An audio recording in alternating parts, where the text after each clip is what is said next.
Chers collègues, ce texte aurait dû être retiré et retravaillé par le rapporteur. Malheureusement, il a persisté sans rien changer, ce que je regrette, il le sait d'ailleurs. Lorsque nous avons commencé l'examen de cette proposition de loi, j'ai dû informer la représentation nationale des réserves substantielles émises par l'autorité des marchés financiers. L'empressement du gouvernement à inscrire ce texte à l'ordre du jour avait privé son rapporteur, je le rappelle, d'organiser une audition de cette institution indépendante. Les commissaires aux finances n'avaient donc pas pu prendre connaissance de son avis et j'ai dû écrire à la présidente pour obtenir ses observations.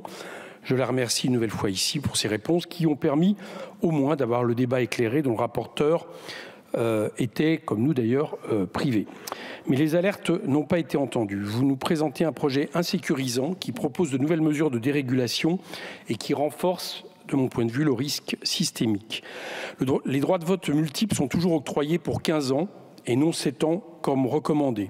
Et sur cette période, les décisions de leurs détenteurs auront un poids 25 fois plus important que celles des actionnaires ordinaires.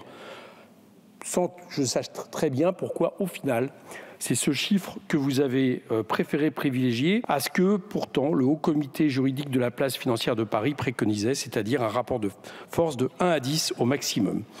Il est également très regrettable qu'aucune liste restrictive des bénéficiaires de ces super droits de vote n'ait été prévue. Ces droits de vote multiples ne protégeront donc pas les fondateurs d'une entreprise lors de son introduction en bourse par rapport à des acheteurs, ce que vous nous aviez dit par ailleurs vouloir. Enfin, sans être exhaustif sur les préoccupations de l'AMF, ce texte risque de conduire à des opérations financières particulièrement dilutives, susceptibles de générer une forte pression baissière sur le cours des sociétés concernées. Ce texte manque donc de garde-fous et risque de profiter aux plus grands actionnaires. Cela est d'autant plus dommageable que le pouvoir de décision dans les entreprises se concentre de plus en plus, comme les dividendes. Je vous rappelle qu'aujourd'hui, 5 familles, d'après Euronext, détiennent 18% du CAC 40, soit 450 milliards d'euros. Oui, les petites entreprises font face à des difficultés pour se financer, mais la solution du marché n'est pas la bonne. Face aux crises sociales, économiques et environnementales que nous traversons, ce n'est pas la recherche absolue du profit qui doit guider les financements.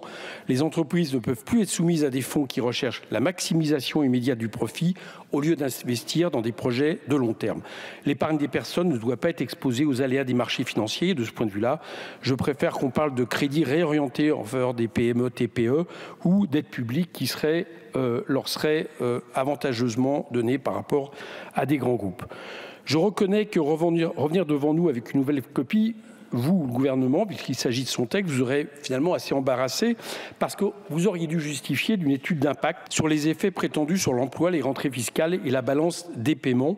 Je pense qu'en réalité, ils auraient été inexistants, comme le prouvent à peu près toutes les études qui ont été faites sur la politique de l'offre et de la compétitivité qui tend à avantager et à déréguler toujours plus le capital.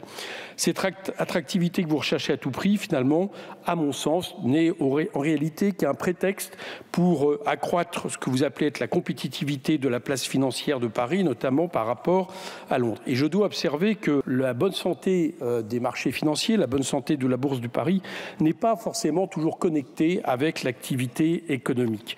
Vous accumulez, par exemple, actuellement, là j'élargis un peu le propos, j'en conviens, des cadeaux fiscaux pour séduire en permanence des investisseurs qui vous demanderont toujours plus pour toujours moins de retombées économiques. Je vous rappelle qu'en moyenne, par exemple, un investissement étranger, vous flattez le classement de la France à ce sujet, se traduit par 33 nouveaux emplois en France contre 58 en Allemagne ou 326 en Espagne. Et de la même manière, on s'aperçoit qu'une entreprise, par exemple, qui cumule des dividendes records, je pense par exemple à Stellantis, avec 18,6 milliards de bénéfices, dont 6,6 milliards d'euros de dividendes, avec l'augmentation pharaonique de son président, M. Tavares, ça ne l'empêche pas de délocaliser Emma France en Seine-Saint-Denis pour fabriquer toujours moins cher de l'autre côté de la Méditerranée, ce que cette entreprise faisait, mettant 280 personnes sur le carreau. Si je dis ça, c'est juste pour dire que je crois qu'il faut arrêter l'idée qu'en dérégulant, en avantageant toujours par de la fiscalité les investisseurs, les actionnaires,